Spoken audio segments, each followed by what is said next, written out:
première édition de la Grande Lessive à Montluçon, un événement initié par la plasticienne Joëlle Gontier. Des fils à linge tendus à travers toute la ville et accrochés à ces fils des dessins et des peintures sur un thème particulier. Reportage Sébastien Quéroux et Olivier Martinet.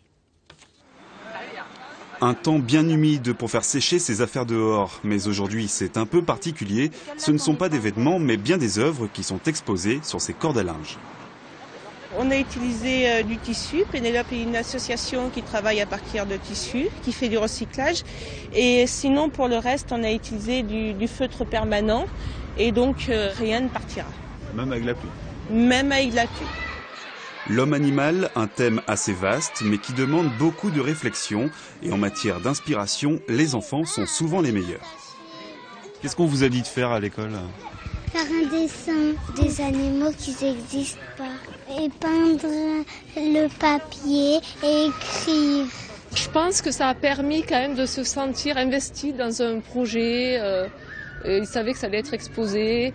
Donc c'est vrai que c'est intéressant pour eux voilà, de faire les liens aussi entre les contes qu'ils ont lus et puis l'art plastique.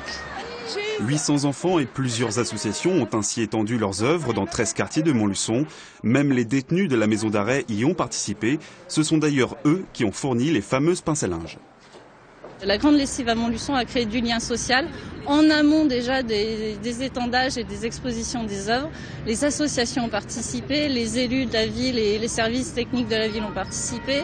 Aujourd'hui, c'est une première à Montluçon et je pense qu'on va s'améliorer d'année en année et fédérer de plus en plus de monde. Une première édition un peu timide, mais qui a l'avantage d'accepter tous les types de dessins et qui révélera peut-être à l'avenir des talents jusqu'alors insoupçonnés.